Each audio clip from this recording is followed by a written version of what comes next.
Serendipity, which is the name of the ice cream place. And she defines it as, she's one of her favorite words, as a fortunate accident, which I have never had a fortunate accident. As someone who has peed herself her whole life, it is. You've never peed yourself and had it turn out good? I never peed myself on purpose, no.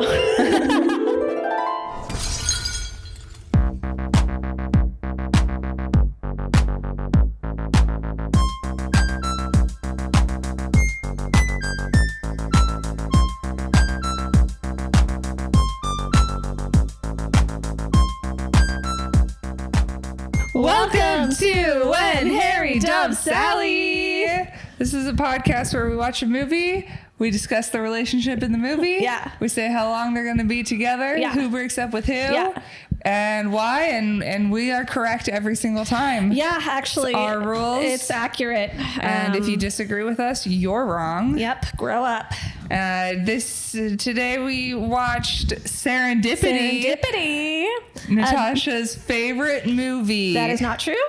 As I said before, canonically, my favorite film is The Italian Job. All right. But it is a movie I remembered liking in my youth when I saw it in theaters in what I assume is 2001. Yeah. So you're like 12, 11? Yeah, something like that. Yeah. So, you know. Yeah. Do you want to give us the log line? The log line of this film: a couple search for each other years after the night they first met, fell in love and separated, convinced that one day they'd end up together. Wow. Fell in love is wild to me in that statement, but I do agree with you there. We can discuss that. We're following John Cusack as Jonathan Traeger and Kate Beckinsale as Sarah Thomas. Yep. Had you ever seen this before? I have not. Yeah. I again had. This is a big stressful one for us because this is the first time I've seen a film. And I hadn't. Yeah. And I have raged the past few podcasts at the recommendations that have been given to us. Uh-huh. And so really this was a big, brave risk for me to recommend something after however many years of not having seen it. And, you know, I'm ready. I thought it was brave. I'm ready to, you know. We've learned I'm ready for whatever happens, you know? I didn't think this movie was bad. I thought this movie was fine. Yeah, me too. Yeah. Yeah. Great. But it was brave of me because it could have been terrible. Yes. It could have been terrible. I feel like maybe we were in a better mood today. Nope, I don't think that makes a difference. Tell you what, I don't think it makes a difference. Okay, we do our 3, 2, 1. But before we do, I want to discuss that at the very end of the film, it's unclear how long they've been together. He mentions anniversary. Plural. Anniversaries. But then I'm like, yes. I had a question as well. They could have been married for a year. Is it the anniversary of when they first met each other? It is, clearly, because it's at the Bloomingdales. Right. But he still says anniversary is plural, which to me implies they've done this a number of times. At least twice. Done this at least twice. Yeah. But they re-meet in the end in spring, sometime in the spring. It's spring. Okay. He mentions it at one point because his friend is like, what, do we not have spring anymore? Because they're like, why is it so cold? Yeah, it starts snowing even. Yeah. Yeah. Okay. So I think it's supposed to be spring. some like March or April or something. Mm-hmm. And so I'm wondering, like, their first time celebrating their meeting could have been that December, year. yeah. And then they do another one. So they could have been together for like a year and a half? Yeah. Minimum. Minimum, they've been together a year and a half, potentially more. Yeah. And that does make it, because I had an idea for what my answer was going to be. Yeah, that and changes then it, doesn't it? That does change it. Yeah. Because we have to assume that they have learned about each other. Yep. So how long from until that moment, the end? Yeah. Till and now is what we're saying. We'll do the count. I have a range. Down. Okay. Great. I'm just going to throw something out there and I'm willing to have my mind changed. Okay. All right. 3, 2, 1. 5 a year. years to forever. My initial thing before we found out they were together was like 6 months tops. Yeah. How come? These people don't know each other. Yes. They don't know each other at all. Yes. I think I would have also felt differently if that was the end. And when you see them in the rink and reconnect, if that was the end, I think I would have said maybe a year. A year is a long time for these two. They do not know each other. It's true. They don't know each other. They literally both just broke up with somebody. He just walked out on a wedding for her. Yeah. For a woman which he should have ended the wedding. We'll get into that, but like he obviously did not love this woman that he was about to marry. Sure, but like I've known people who've left their partners to immediately be in a relationship and be together still for 7 years. Sure, but I just feel like, That's all I'm saying. I know. And listen, just saying sounds like a mistake. I mean, okay, so I agree. If we hadn't found out they're still together at least a year and a half later and married, 6 months to a year maybe, because they don't know a lot about each other. But obviously, like what they've learned, they've liked enough to get married and be together for at least a year and a half. Married. They're married. We see. They're married? Yeah, she has a ring on her finger Yeah, that's what I'm saying. I did not realize that. She's got a ring. She has a ring? Yeah, that's why I'm like, I think it's 5 years to forever. All right, fine. I guess they'll be together forever. Jesus. All right. Well, I missed that. Yeah, I didn't. I thought they were just dating. No, she kisses him with her hand, and we see the ring. I'm so bad at checking for people's rings because I just don't care. I wouldn't care if not for having to know this thing that we need to know. All right. Well, I did also have the thought where I was like, these two people are similarly like two insane people. And so I'm like, I also had the thought like maybe they are meant for each other. So give them forever because like who else is going to put up with these maniacs? Exactly. No one will. Yeah. It's interesting. So like watching this when I was young, I think I didn't feel as bad as I do now for his partner he's with who he leaves for her. Right. Obviously. But also like looking at it now, it does feel less...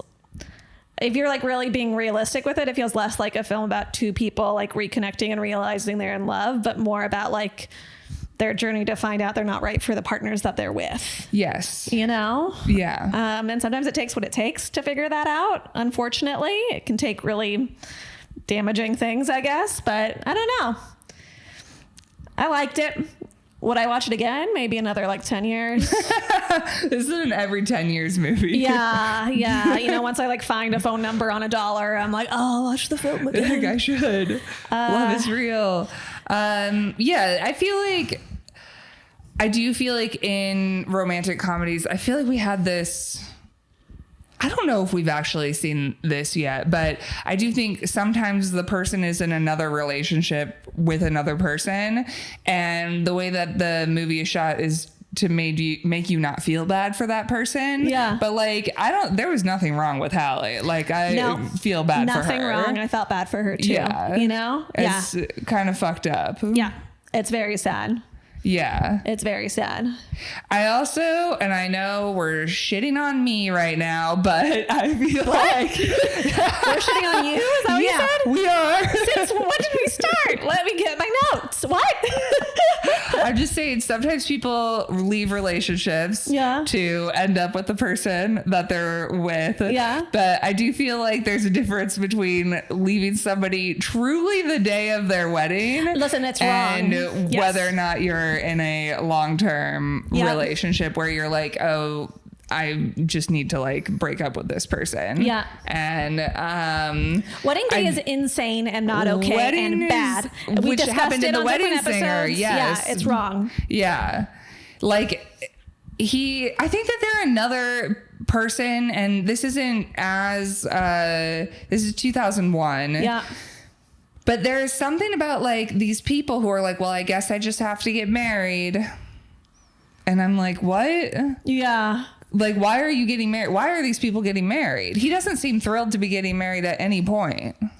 I mean, I think they do set it up enough where it does seem like they're in love with each other in their own way, you know, like it's very romantic between Kate Beckinsale and her partner. Sure. With him and Hallie, I mean, I guess his friend Dean makes a speech about them being good for each other, but we don't see a lot of stuff between them that does feel particularly close or in love. They're not the main people.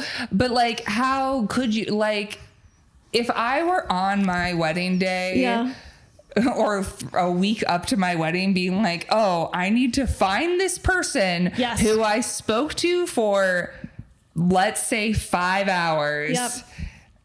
7 years ago. It's a problem. If you're thinking that, you should not be marrying this person. That's wild. Yes. I think it should have told any of them any points in their relationship when he was looking at bookstores over the years or when she was looking at dollars throughout this relationship. It should tell you something. Right. You're obviously like subconsciously not happy with this person and you're looking for a way out. Yeah. And like I've been there. Yes. You know, like you were there near the end of one of my relationships where I kept thinking about some other guy that I'd only been on like 2 dates with and I couldn't stop thinking about him because really I wanted out of the relationship that I was in. Yes. And people do that all the time. And I guess unless you've experienced it, maybe you don't realize that that's like a sign that you need to get out.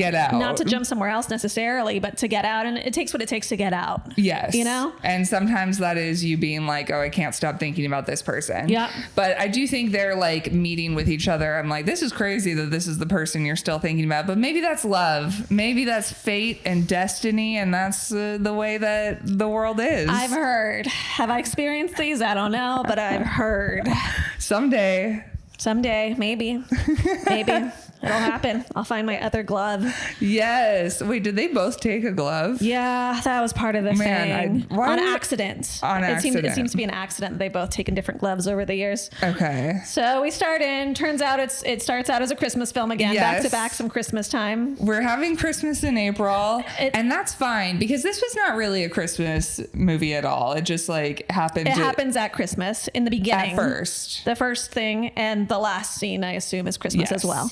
But I agree. There's no Christmas in the middle. Christmas is not a thing here. No. It's more of a side character. Yeah. Which even I think was sort of true for the last film we watched. Yeah. It happened during Christmas. Sometimes stuff's going to happen during Christmas. People are like, oh, Die Hard is a Christmas movie because it happens during Christmas, which like, fine, whatever. But like, I don't know, get a personality and calm down. I agree. No, you're right. All right. So whatever. Everyone's looking in Bloomingdale's for their Christmas shop. Bloomingdale's might actually be another character in this film, more so than Christmas. I think Bloomingdale's is the city to Sex and the City for this film. Bloomingdale's might be the main relationship. It is. Dude, Bloomingdale, are they still around? Bloomingdale's? Maybe. Do they make it? You never know these days. Yeah. So John and her character Sarah go after they like touch the gloves at the same time. 5 days before Christmas. Supposedly he's buying it for his girlfriend. She's buying them for her boyfriend. I was confused by this. I was like, these are women's gloves. I felt that way too. They seem more lady gloves, but you know, maybe gloves are more neutral back then. Yeah, they could be. But then also you've got hand size. I was like, oh, she has a man with dainty hands, or he has a woman with big old hands, which I, relate to. So, or he's a guy who's not necessarily thinking about size of gloves. No, he doesn't. He's like, it is 5 days before Christmas, and both of them are like, shit, I better buy them some gloves. Exactly. Which, like, I don't know, gloves is kind of a lame Christmas present. That feels like something you get from like a grandma. Yeah, I think from like partner I'm in love with or whatever. I want something different, something more. Something better than gloves, I think. Yeah. I don't know, but I'm also not like a gift person, so I don't do gifts in my relationship. So. I'm very bad at them. I find them very stressful. Yeah. So they both insist each other like takes them, like, no, you take them. Mm-hmm. And then an old man comes in from because no one's touching them. And he's about to grab them. They're like, wait, no, this isn't for you. And they're like, well, no one's touching them. And she's like, this is a present for, and she says, my boyfriend. He says his girlfriend. And the old guy's like, what do you mean? And then she like twists to be like, he's my boyfriend. But in 18 months after the operation, she will be his girlfriend, which is very pro-trans for 2001. Sure. Yeah. It's like we're improvising this conversation. Yep. Without no, Yeah. And then she gets the gloves. It's a team effort. And this is what was weird is afterwards they decide they're going to go have Sundays together. Yeah. And I was like, is this... That's inappropriate. At first I was like, is this hot chocolate? But then it was like ice cream. Oh, another thing I want to ask. Yes. Are they with the same partners or were they with different partners? I don't know what we're supposed to think. Because if it's the same partners, then I feel like that's even bigger red flag. Because with Hallie, then he's been with her for 7 years. Why 7 years? Weren't they away from each other for 7 years?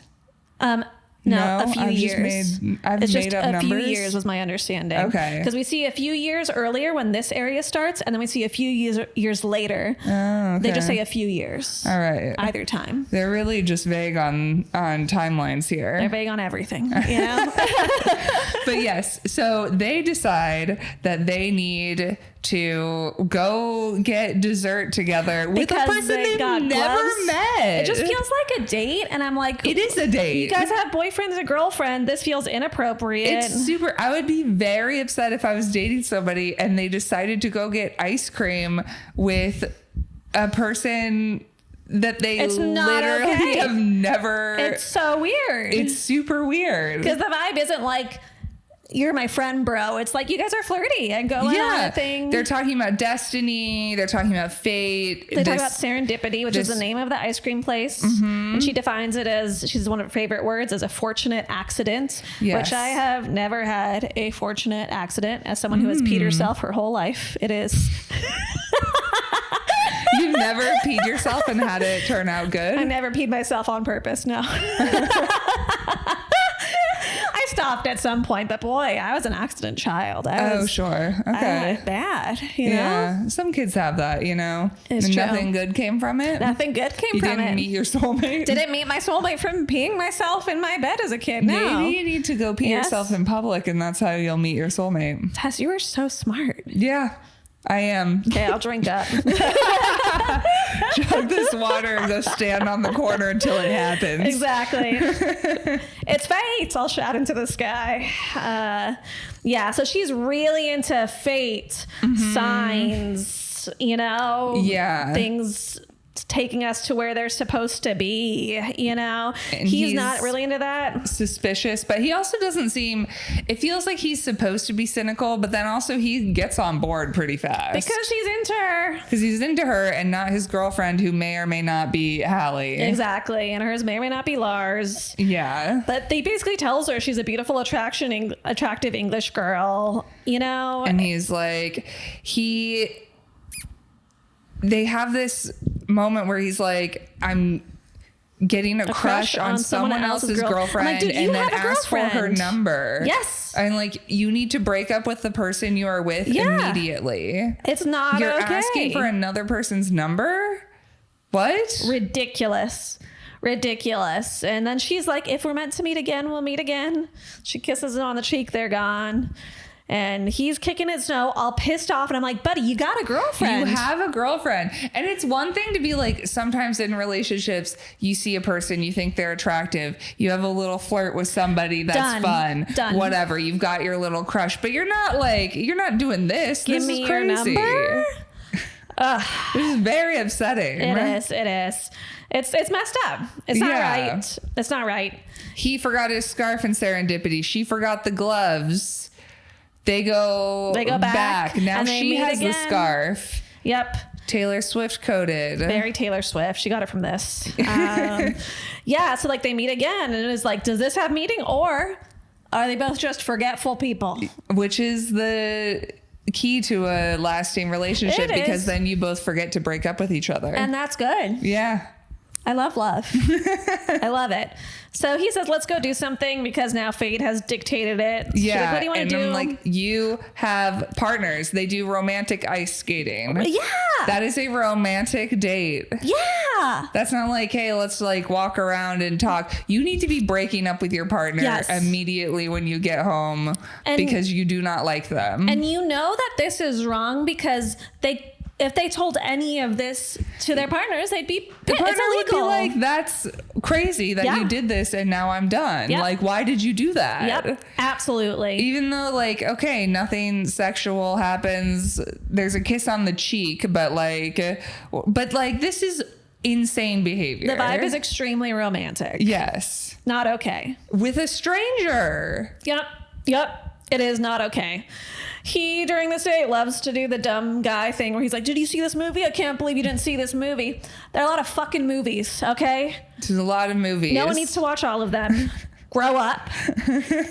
She asked him his favorite sexual position. Yes. As if she doesn't have a boyfriend, and then falls, which is whatever, he helps her get up. Yeah. We love women falling and helping them get up. I guess that's what love is. I don't fucking know. When women fall, it's cute. It's how you know that she like is kind of quirky. She's quirky. She's quirky, but she'd be even quirkier and cuter if she peed herself. Thank you. I need a film. All right, whatever. He gets her a Band-Aid because of her fall. He looks at the freckles on his arm. I feel like you're already mad at this movie. I'm not. I legit enjoyed this film. I feel like you're just ready for me to lose my mind because I lost it so fast. I just think I should be allowed to be angry sometimes. Let women be angry, Tess. Fuck you. Yeah, a little bit. I'm not saying fuck you. I'm like, we know what happens. Right? This is a long film of back and forth. Yes. You know? They're sitting, she falls, he puts a Band-Aid on her, and then he's like, oh, you have Cassiopeia? Sure. I don't know. I don't really know how to pronounce it. It's a constellation. In her freckles. On her arm. She gives him her number. The wind blows it away. Fate is telling us to leave it alone. Yep. Probably. And he's like, it's an accident. She says it's a sign. It's not an exact science. It's a feeling. So then she's like, okay, here's a different way we'll do it. And she gets a $5 bill. And she's like, you write your name and number on this $5 bill. And she gets them in. She's like, when the 5 comes back into my hands, I'll be able to call you. And when that happens, you'll believe in fate. And I'm like, so you're implying that you want to be able to call him again. You have a boyfriend.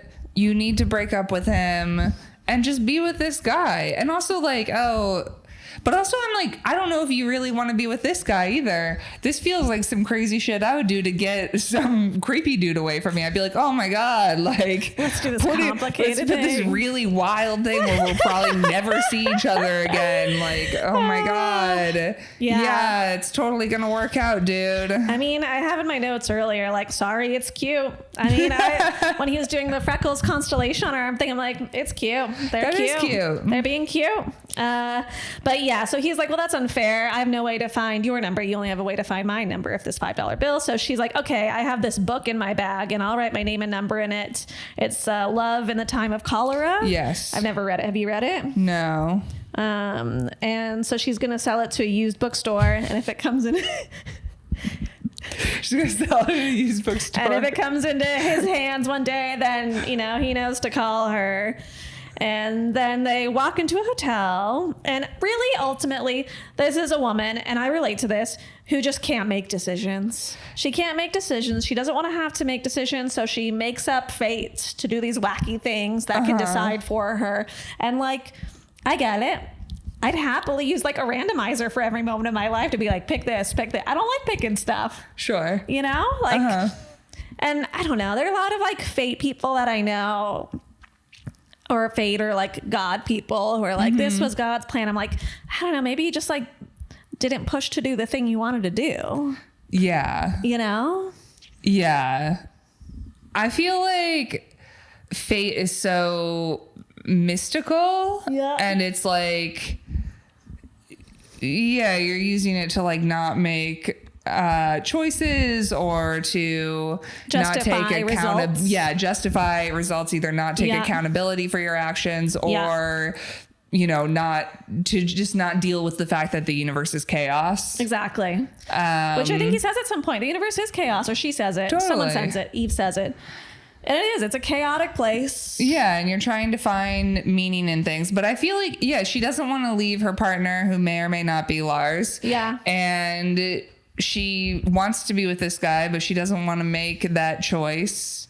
There is something about fate as it relates to romance or like to like loving partners that is like particularly romantic. Like fate in regards to job doesn't feel like like heaven. Yeah. Like, but there's something about fate when it comes to romance that seems like, well, this is beautiful. Why fate is also kind of ridiculous, because people only use it in application to like very specific things. People want fate when and it like positive things. works for their story. Yeah. But like, yeah, you're not gonna be like, oh, it was fate that I got this job. It was but fate that I pissed myself that day. You know? Because that's how you're gonna meet someone. Which I think it is, but if I do it, is that fate or my decision?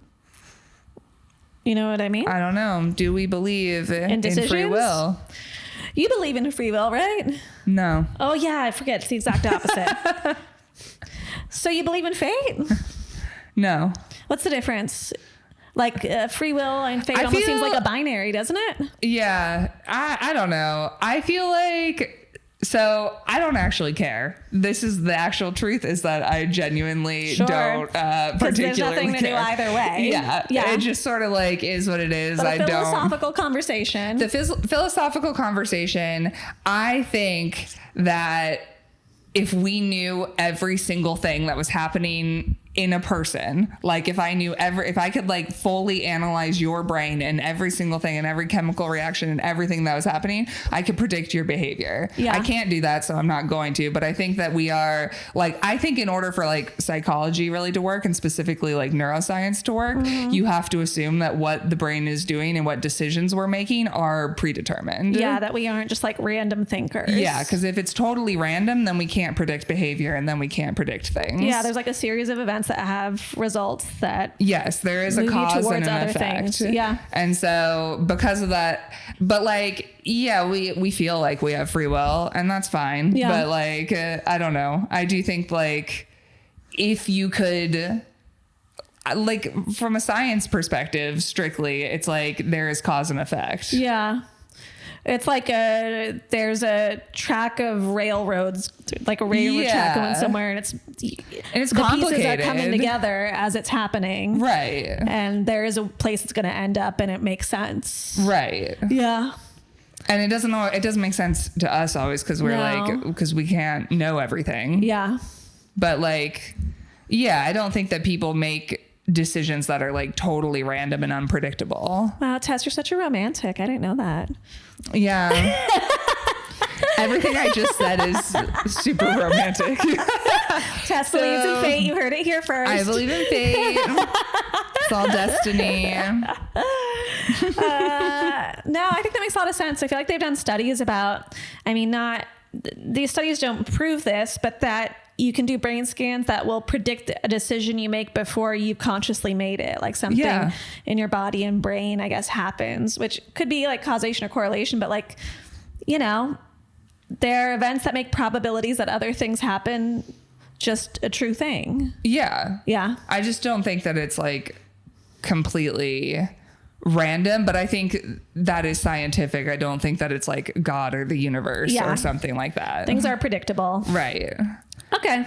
I like that. So that's what, so I believe in love. Wow. That's so beautiful. I am good for this podcast. We really need it because I'm a fucking bitch. Whatever. Okay. They walk into a hotel and she says, okay, if we pick the same floor, we're supposed to be together. They both get into the elevator. They both hit the same floor. They both pick 23, but then this random kid who's dressed like the devil comes into his elevator. And starts pushing all the buttons. I love that this kid was dressed like the devil. It's not Halloween. Why? So funny. His dad's wearing a Christmas sweater. So I don't know where they're going, but the kid's dressed like the devil, and he is being the devil. He's pushing all the buttons. He's ruining John Cusack's time. And so she gets off at 23, but I guess fate has a different idea because this elevator gets gets stuck, and then more people get on. And I guess he's told them the story, like the end of Wedding Singer, where he's like, this woman is going to be on this floor. So then each floor he comes out, everyone's looking like, is she here? Is she? Yeah. It's kind of fun. They have one of those moments. I also had the thought before this started happening. I was like, he could have pushed literally every button and done this. He could have, but the amount of time she's not going to wait forever. It appears. And she picked a high number probably to make sure that he couldn't do that. A trick, a trap. Yep. But what's crazy is she literally has tears in her eyes on that floor waiting for him. A boyfriend, ma'am. Oh my God. And then whatever, she leaves just before he finally leaves. She gets out, he follows her, and then he's trying to find her. He's approaching every random woman who's brunette with a jacket, and he's like, oh my God, where is she? They weren't, I guess, from a fate perspective, they weren't meant to be together in this moment. Yep, not yet. They're meant to find each other in a few years. They weren't ready for each other a few years later. There's one really silly thing this movie likes to do, like we're idiots or something, where they love to show that time passed by just showing clocks going fast, like a high school film project. I'm like, we get it. Time passed. Okay. It was really funny. And it didn't feel like it was supposed to be funny. It felt just like, Well, I feel like this was a very like woo-woo fate movie, so it would have like clocks. It would have clocks meaning something. Clocks.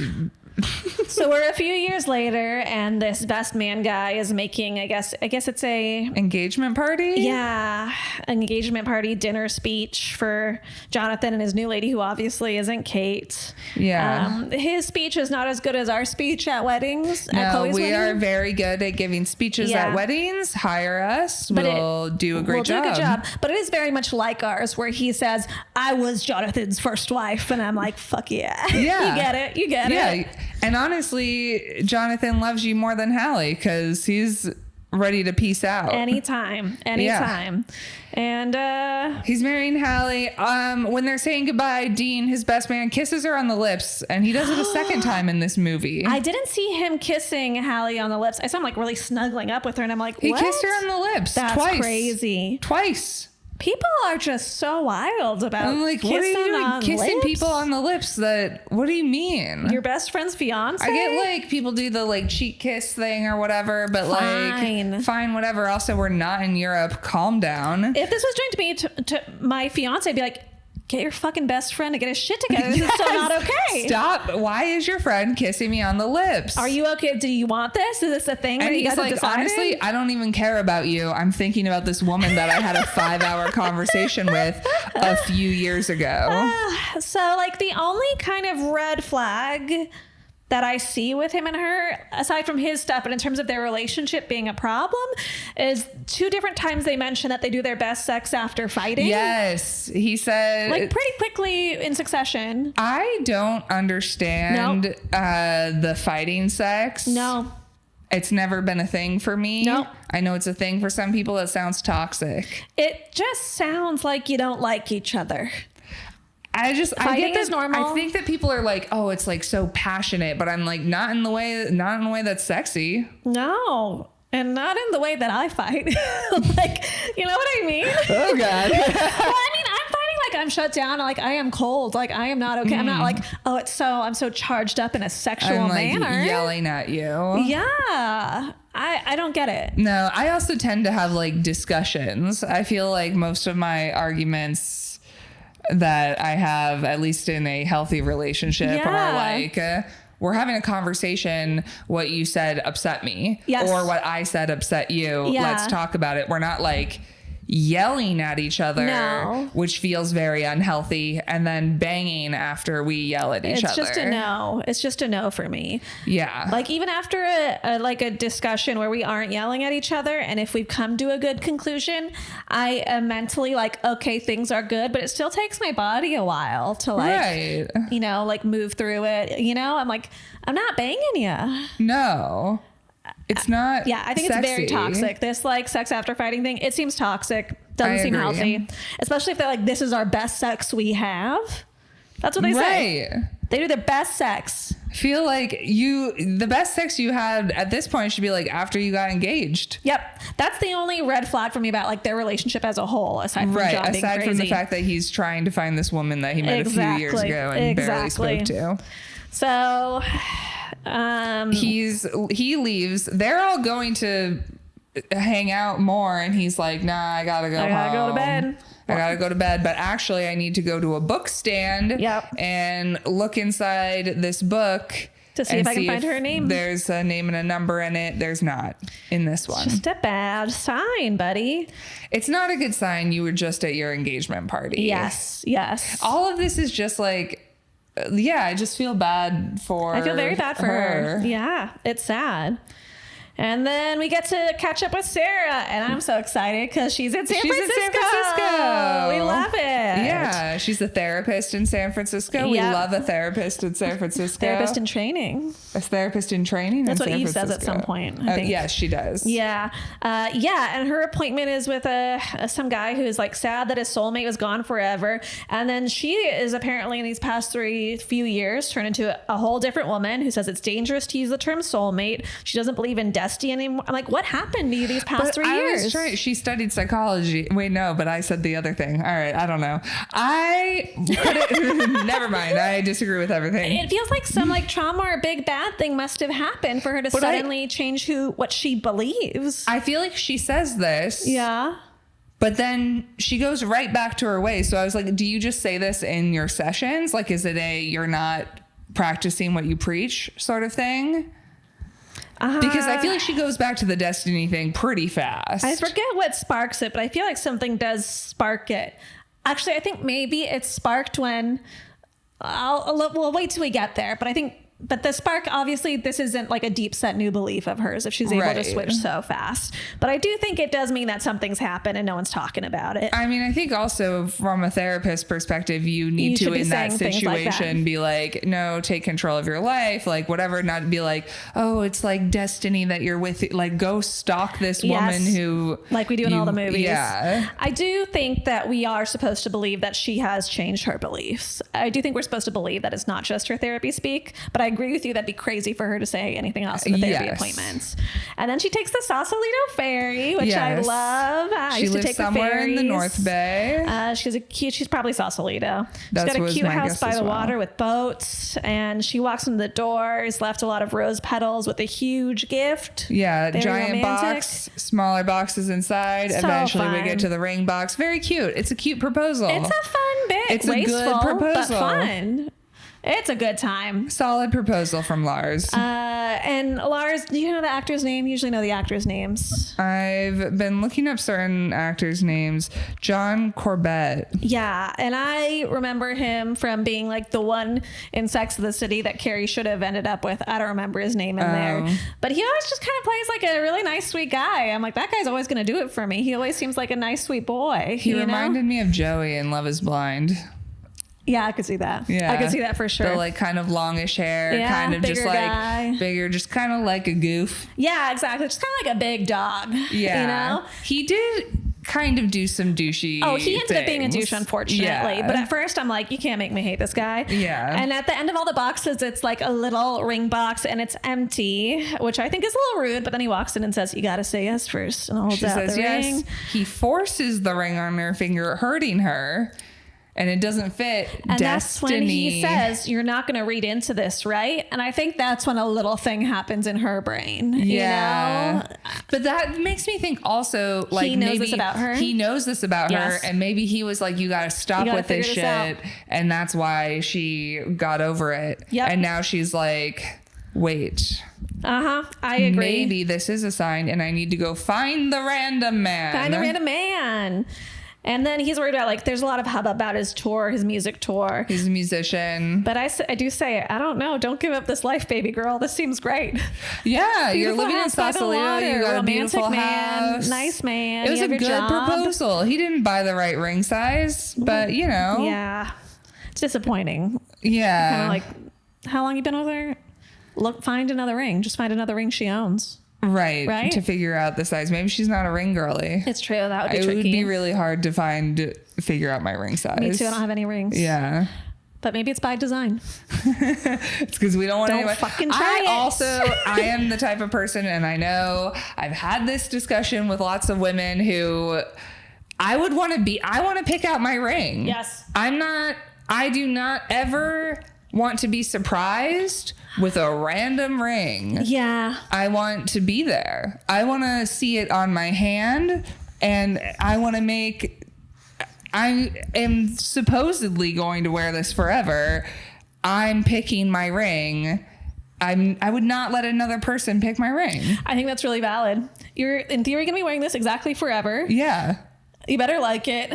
Would it be sufficient if you were like, here's the color, here's the cut, here's the shape?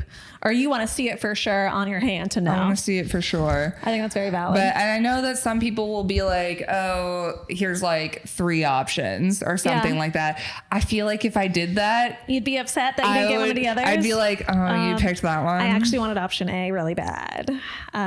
Even though and I think you shouldn't be that way, but I could just see that happening. Yeah. I could just see being like, oh, when you tell someone you're like, oh, pick between these 2 restaurants, and then they pick one and you're like, oh, no, I want the other. I want to do that. Yeah, you can't play that game. No. You can't play that game with people.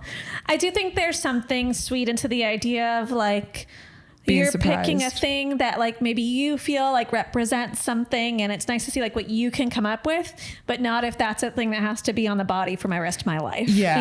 It's more ooh, what blah blah blah do you think I am? But you never have to take that into the rest of your life. Gift, a random bit of jewelry, fine. Yeah. Give it a shot. Yeah. Let's see what you come up with. But I don't know. I feel like an engagement ring is something that I would just I wonder if you just come to love it though. Maybe. Like a child? Yeah. Nobody loves those at first. That's for sure. Yeah, I don't know. Because I guess the alternative, some people say it might feel, I think that when someone proposes to you, you better have talked about marriage already. Absolutely. That's a thing that you both want. It is crazy to surprise a person with a proposal. So then I know that you're not a getting married girl, but in this world where you tried on the ring and you like it, is the idea is that's the ring, to propose to me, make the surprise whenever you want, however you want. Yes. I think that's kind of fun. Yeah. I think there's nothing wrong with that. I also, though, would rather be the person who proposes. Yeah. So, all around, What would just, you do? I can't say it on the podcast. It would depend. It would depend on the person I was proposing to. How come you would want to be the one who proposes? I think it's way more fun to plan a proposal. Yeah, you want to plan a surprise? Yeah, I love planning a surprise. That's cute.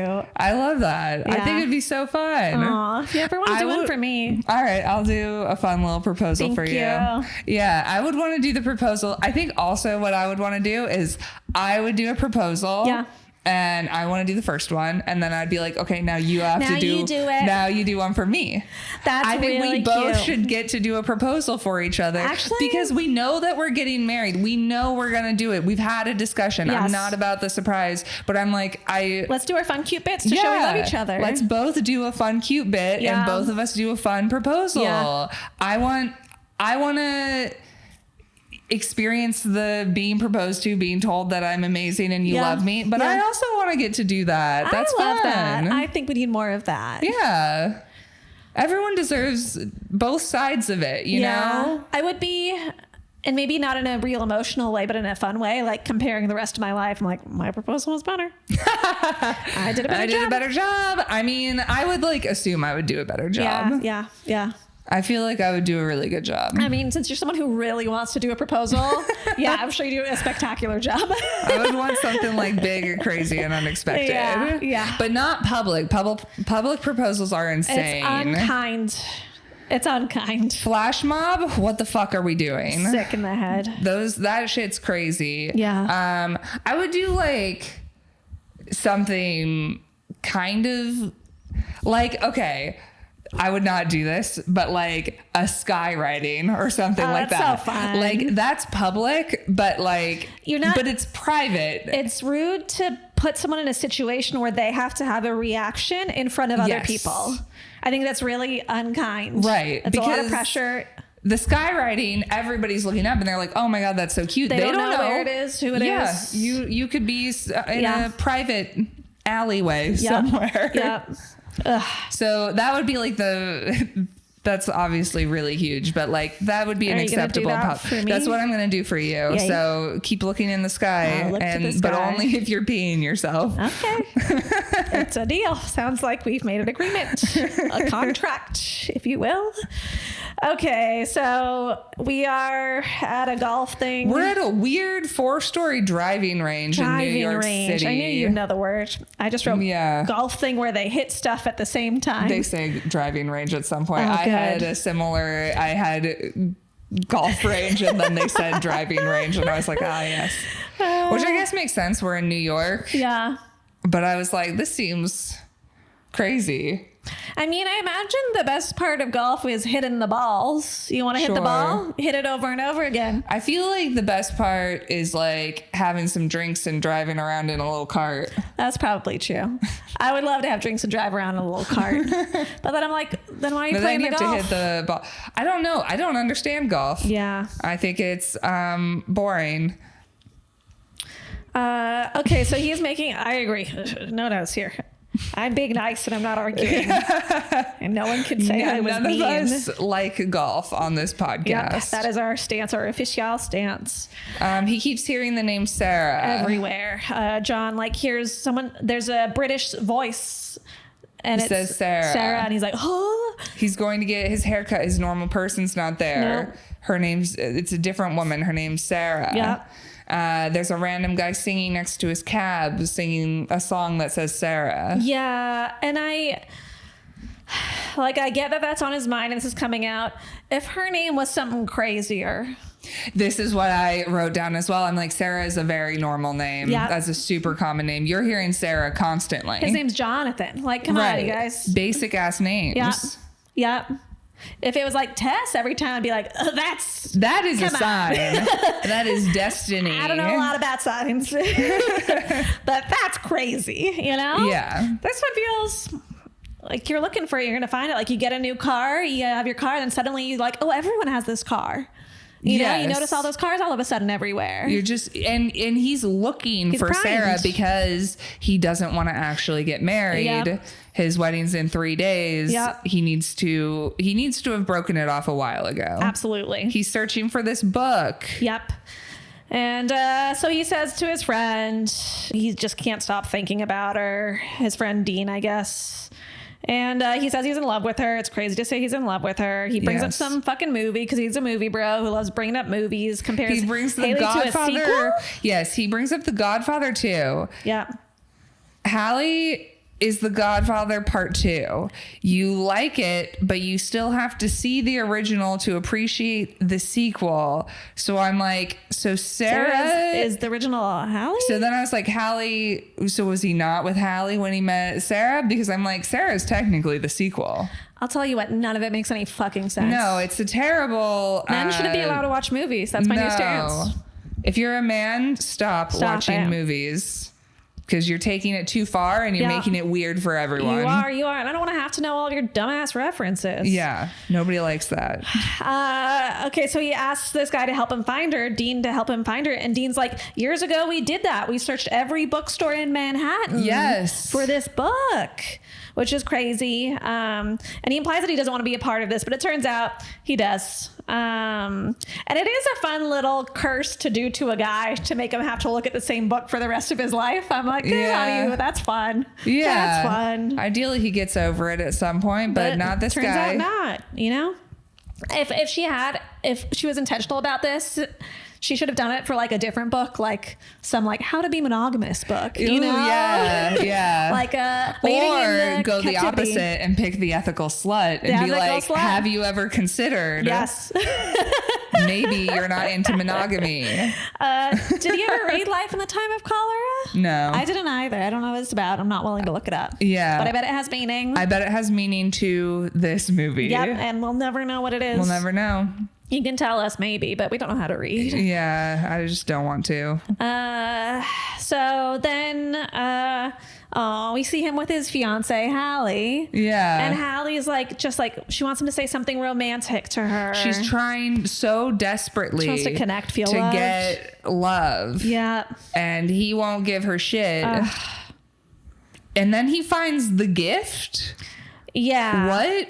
How did this happen? Did he just have it? Well, she said something about like moving stuff in his apartment or like packing stuff. So like unloading things. So that's why it's a mess. Cause I guess she's gone through and done stuff. So like a random Bloomingdale's bag is there that he's kept for all these years. With the black gloves and... With the black glove.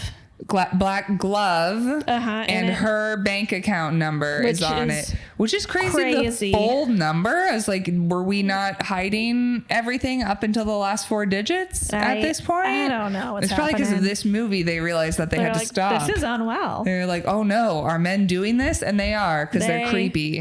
Yeah. So sad.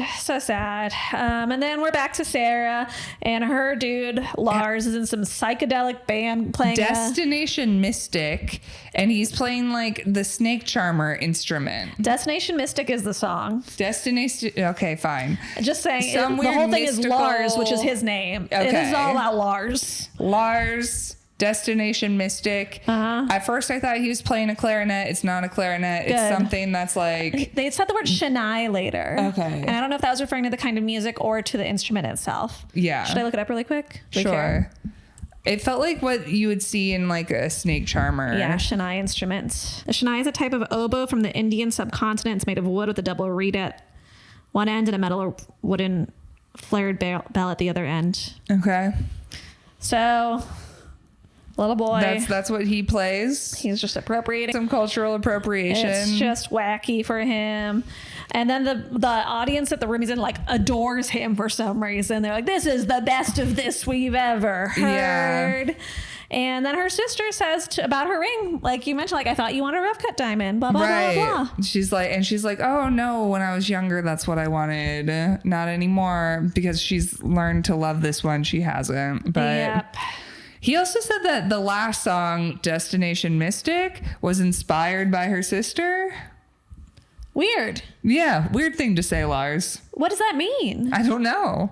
Don't like it. Tell you what, don't like it. But her friend points out like it's not a great fit. You know, her sister points out like it's not a great fit. Yeah. And then there's some fuss about his dates for the honeymoon and the wedding and him, you know. This is where he kind of becomes a dick. Yes, he's about to do another tour and he's like, you should come with me, which does sound fun. Yeah. But then he's also like, baby, your patients can do without you for a couple weeks. And it's like, no. She has a job that actually helps people. She has a job. Like, people depend on her. Tell for real work. Someone to stop doing their job just to like follow you around. And if that's what she wants to do, then great. But like, it's not. Yeah. It's rude. It's rude. So then she is like running through the rain in Chinatown to like grab a smoke, and she sees a poster for one of the movies. What's his name referenced? Okay. And she tells her friend Eve that Molly Shannon. Yeah, Molly. I loved a lot of the people in this movie. It was so fun. Great cast. Molly Shannon's character, I think, is Eve, and Eve works for a new age place. And Eve's like, I thought you were done with signs. Like, I thought you'd grown out of this shit. Eve does not believe in the new age stuff that she sells. Nope, which is so fun. What a fun part. And she's like, people use hints to avoid finding Mr. Good Enough right now. Exactly. And she also says, for a shrink in training, you are a little bit crazy. Yes. Accurate. Yeah, yep. I mean, but also isn't any shrink. So, it's part of it. It's a part of it. So then Jonathan's in Bloomingdale's and he acts that actor that I love. Eugene Levy. Eugene Levy's in here. He's the cashier. He's great. So fun. He's trying to find this woman through the credit card, which is a few years later. Yep. Eugene didn't work there back then, you know, but he tries to like pay him off with $20 to get him to look it up. And then eventually Eugene Levy is like, listen, I'm $800 sales short. And so he makes him buy this amazing like purple velvet Willy Wonka suit. Yeah. Honestly, a great suit. It was really, really fun. And it turns out he knew the whole time it was a dead account. And then he says, chase me. Yeah, chase me. That was very fun. And then he's like, there's some place where Bloomingdale like keeps stores all of these records, everyone's information. A location in Queens for I guess. I'm like, what? Yeah. Like, this is unsafe. Yep. This is worse than Elon Musk having all our information. Maybe this is worse. These applications. This is how all of our shit is being stored in Doge, I think. We do get a fun reference to that later that I'm excited about. And then we see Lars' terrible music video, and there's Vikings or some shit. And she says she needs the weekend to recharge her batteries to him because she left her keys in the freezer. And she goes like, I don't know, maybe I'll go to New York. It's like, no, you're going to New York for a reason. She lies to her friend. She gives her tickets. She says it's for her birthday. It's not. But she has ulterior motives. But also, as her friend, if I got free tickets to New York to have like a wacky week where you're like losing your mind, I'd be like, okay. Duh, we're on an adventure. We're on a mission. Let's get wacky. That's what I don't get. I'm like, come on, Eve. This is fun. Yeah, you can't let Dean be the better friend than you are. If you force me to pay for my ticket, I might be like, that's wild. But like you're paying for my ticket to New York to follow your let's make memories, insane dream. Yeah. All right, I'm on board. I am so with you. And whatever, they ended up in the stock room. The guys end up in the stock room in Queens. Everybody's information is there. Except they eventually find it, but her last name is smudged. Yes, but they find the address. So they're going to go to this building that used to rent her an apartment. Find out where she lives. There's lots of things in this movie where I'm like, wow, we really didn't have a lot of security. All of this would be, and I don't know how much of it is a stretch for the movie or how much we like didn't care before, but I'm like, none of this would have worked out. I mean, all those things wouldn't have worked out, but it'd be so much easier to find her. You just type in 3 things now and you'd find her so easily, But her name's Sarah. Yeah. Basic, he doesn't know her name. Yeah. Maybe you're right. I don't know. I think once he had enough information, he might be able to. Yeah. But he would need like a couple things, and he doesn't really have that much from her. No, he doesn't. Maybe not, but we managed pretty well with very little. I would go to the Serendipity Instagram and I would be like, this bitch loves Serendipity so much. She has probably tagged them in a picture, and I would go through all of their tagged photos. That would be easy today. Yeah. It would be easy today. I mean, it's just like it's very doable. It's very doable. You'd put out a post somewhere, be like, hey, if any of you see this book or this dollar bill, you know what I mean? Like there are ways.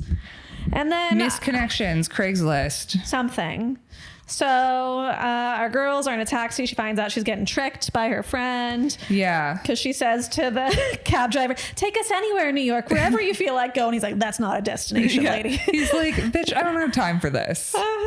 Then our boys are walking around New York, and they go to the rental house. He's like, give us info. And then there's a big speech that happens where he's like, but what about the privacy laws? And then our guy's like, privacy laws, they protect millionaires. You know who those millionaires are? And then he's like, Dean, tell them who they are. And Dean says, kids your age, pimple-faced college dropouts who have made unhealthy sums of money forming internet companies that create no concrete products, provide no viable services, and still manage to generate profits for all of its lazy day trading son of a bitch shareholders. Meanwhile, as a tortured member of the disenfranchised proletariat, you find some altruistic need to protect these digital plantation owners? Wow. I'm impressed that you typed all of that. Oh, no. I said, in all caps, I said, look up that speech. And then later I popped it in after we were done. Yeah. I was like, no way did I type that by ear. But in 2001, Facebook didn't start in like 2000 until 2006. Right. I mean, 2001 was the first tech boom. But it couldn't have been more accurate. Oh, it's for so where we accurate. Are today. And this was when 2001 was the first crash where there's like a ton of layoffs. So it is like topical to this time. And then it just got even worse. Yeah. It was wild. Yeah. I was like, damn. Yeah. Yeah. Good. They knew what was wrong back then. They knew what was up. Did we stop it from happening? And who to not defend. And yet today people are like, oh, but maybe they're so smart. Maybe they're good. Maybe they're not smart. Elon Musk is not smart. Oh, no, he's a fucking moron. God. This is not a political podcast. Nope. Well, it's not. Whatever. Anyway, he's close to forgetting about his wedding rehearsal and bachelor party, which are in the next day or two or something. Yeah, but he's like, I'm going to go do more wacky hijinks, adventures. He's got to call off this wedding. He needs to stop wasting this woman's time. Yep. And this one, our other Sarah keeps like finding signs, like a flyer for the golf place. You know, her friend gets hit by a baseball and a club. Golf ball. Sorry. There's a creepy man dressed like a golf ball. It's the golf range. I didn't understand why that was a sign, but she went there. Yeah. She touches his used gum. On a bench. She touches John's used gum on a bench as the gum he put down there earlier. She doesn't know this, but you know, they're really meant to be together. Molly Shannon gets hit in the head with a golf ball. And then a club. And then now John Cusack, Jonathan, and Dean, they're with her old roommate. Yeah. And her roommate says, I remember she sat on me. It was so inspirational. Yeah. And then eventually it turns out she sat for me. Yeah. For making for painting. art. And she was living there with her boyfriend. And again, I'm like, is this Lars? Could be. I think it maybe was because like Lars is also weird artsy boy. Feels like right and aligned. Yeah. Yep. So then they're like, how'd you find her? A roommate finder service, which he remembers where it was located. And I was like, wow, we had a physical location for a roommate finder service, which I guess makes sense. That makes sense in 2001. We didn't have, I guess, how else do you find a roommate? And that's wild. That sounds crazy. Absolutely. And at that moment, they go there, or even Sarah are already at Serendipity. And Sarah has finally decided to give up, you know? Yes. Which... you know, good. And in that last moment, we see her friend Eve picks up a $5, puts in her Prado wallet, the $5 bill. She got with the the name. 5. And, you know, then John and his friend walk to the place and see that the roommate finder service is a bridal shop. And he's like, that's a sign. It's a sign to give up. To give up and to marry the woman who I'm clearly not that into. Yeah. And they do have a whole little argument about, is a clue the same as a sign or not, which is very silly. Yeah. But Dean's very fired up about this whole thing, like that you got to do it. If you don't do it, you don't find out who Sarah is. Both friends separately during different scenes say about their friend, like they should make pills for this. Yeah. Both of them are like, my friend is unwell. Yes, exactly. And maybe that is why they're meant to be together. They can both just be crazy. Unwell together. We find out that Molly Shannon knows Hallie. She was her RA in college. Mm-hmm. And Hallie is like, oh, I'm getting married tomorrow, but I have the rehearsal. Why don't you come watch? Isn't that so weird? Who wants to come watch a rehearsal? Nobody wants to watch a rehearsal. Yeah, the people at the rehearsal, I don't even know if they want to be at the rehearsal. No, you're just like, and I get that, I guess you have to rehearse, but it is kind of crazy. You're like, I get it. I just walk in order. Yeah, I don't understand. But, you know, she agrees and is so exciting that she hasn't seen her for years. Yeah, so, okay. And Sarah walks to her hotel room and sees Lars just like sleeping in the hallway. Right. I was like, Lars came and found her. He said he knew she was because she went through the whole hotel guide back to front and he couldn't handle not being with her. He missed her so much. She's only been gone for what, 2 days? Yeah. Max? Which I get. That's sweet. Not me. If I actually like someone and they're away, I feel like the first 5 hours I'm like, woo, and then I'm like, oh, like where'd they go? Remember when they were here? Oh, that's cute. So I get that, but even though he was trying to get her to give up on, I don't know that I like Lars actually. Yeah, I don't. But I do get him. I don't even know the showing up, but I guess you have to. In 2001, they had cell phones. Some of them had cell phones. Only one of them, it seems. Yeah, it wasn't Only actually Dean that had common. a cell phone. Yeah. Okay, never mind. Yeah. You show up. You just show up places. I feel like he could have called the hotel, had the hotel leave a note. I don't know. Yeah. The rehearsal is very clear that like our boy John is just spaced out. Dean is leaving. He's like, yeah, we're going to have the bachelor party, which I think it's crazy to have the bachelor party the night before the wedding. People love to do this in movies. That's crazy. I think we've stopped with that in real life. We know you don't do it the night before. You're going to be so hungover at your wedding. Yep. And then he kisses Hallie on the lips again as he's leaving. My God, Dean. Yes. Stop kissing this woman on the lips. And we do find out during all this time that technically he is single. Yeah, now he's been dumped, but we don't know that yet. But she hasn't. I agree. And it's weird It's to kiss all people weird and on wrong. the lips. Don't kiss your friend's fiancés on the lips like it's normal. Yeah. And then Hallie's like, oh, Eve, please come to the wedding. It's like, you're just going to invite somebody to the wedding the day before your wedding? You don't have a head count? You don't have, like, what do you mean? It's so weird. And then they're just alone, him and her. And she gives him a traditional groom's gift, which I didn't know was the thing that you did. He didn't have her a gift because he's a piece of shit, I guess. Yeah, he didn't give her a gift, but she gave him a book. A used book. The book. With the name and the number in it. And she says it's because he's always stopping into bookstores and flipping through these books. She has seen this in front of her. He's been doing this their entire relationship. Ugh. What?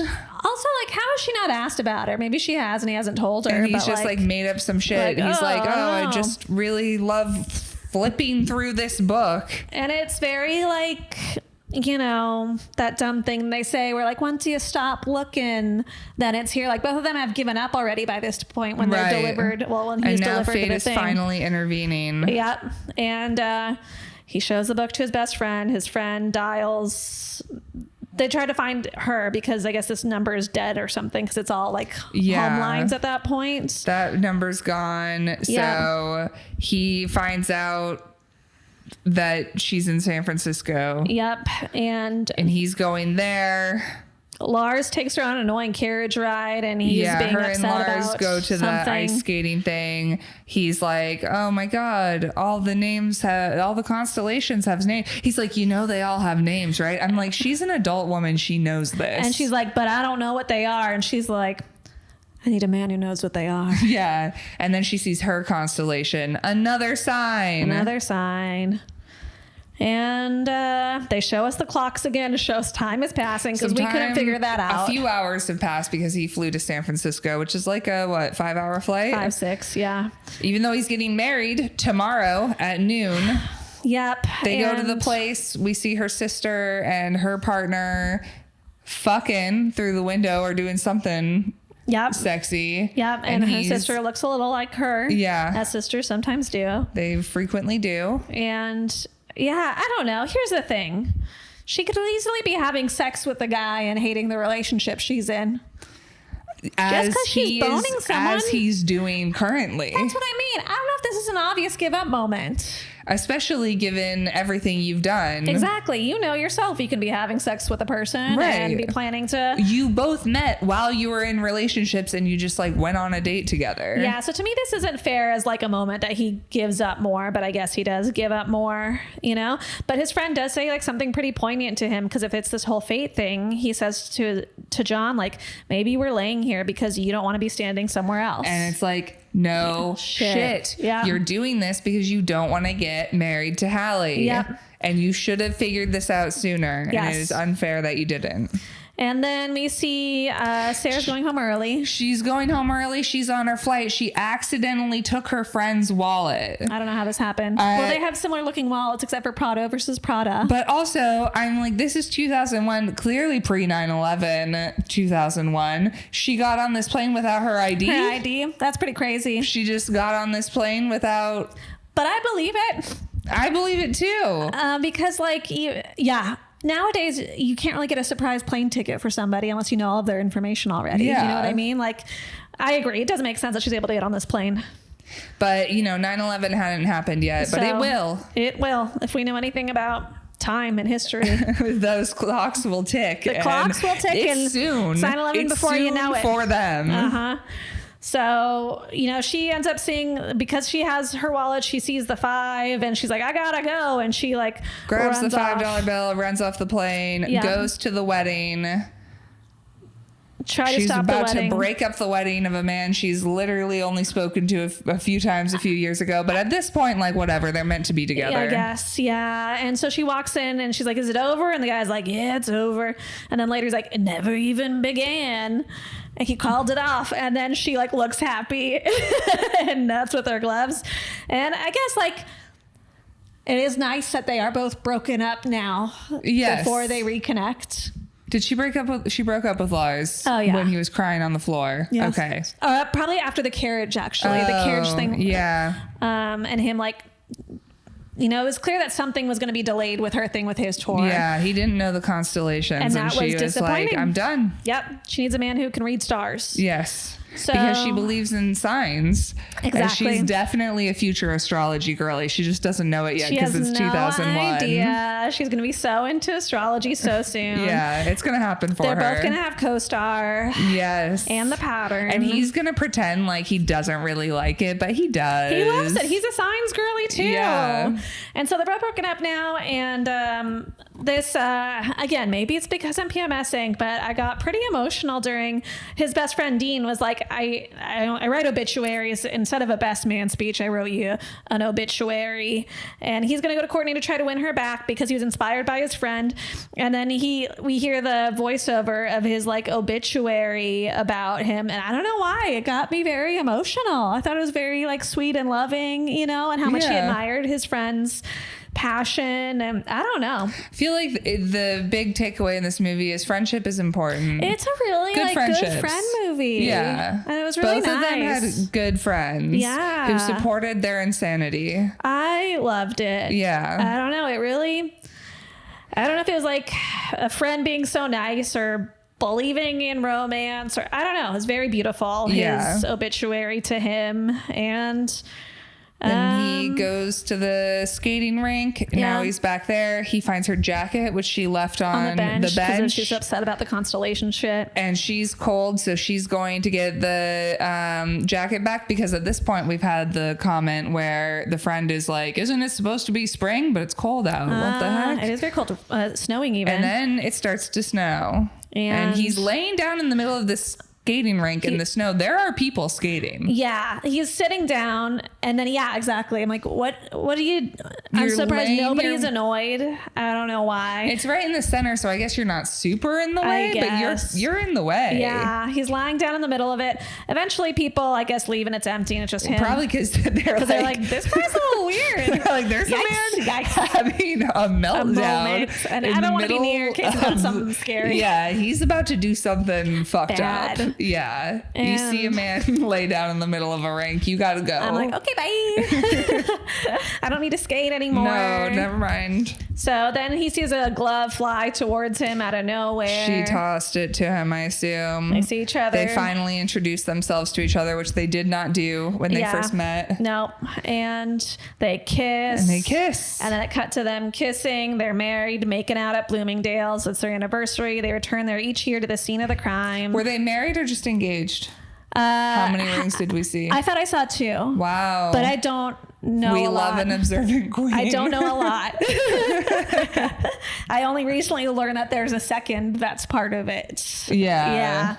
I think it was 2. And they go there to see the crime, and Eugene Levy's still there. Yes. Being like, no beverages on the premises.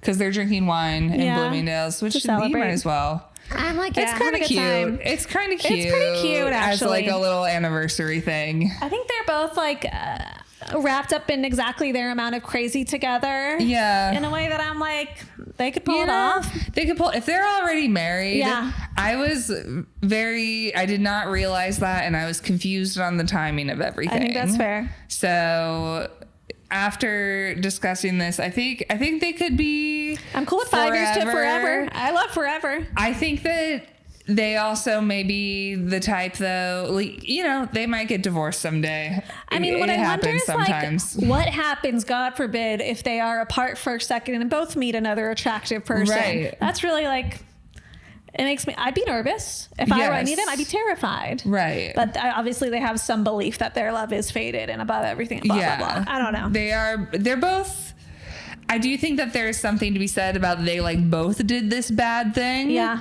If one of them was single and the other one was partnered, I think that it would be a little bit crazier. Yes. But the fact that they both did this thing is like, okay, we're both in this boat. We're both crazy little people. A little wacky. And that's kind of fun. And I don't hate it. Yeah. I enjoyed watching it. Yeah. I don't hate myself for recommending it, which is great. Love when Natasha doesn't hate herself. Well, it could That's have my really favorite. gone sideways. A rom-com from 2001. You never know. You never know. You never know how it's gonna go. Serendipity's still good. Yeah. Yeah.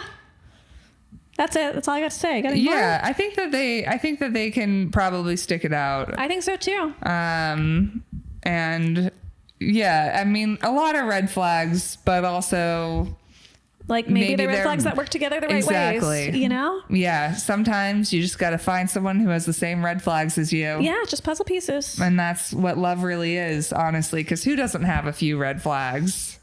I have so many.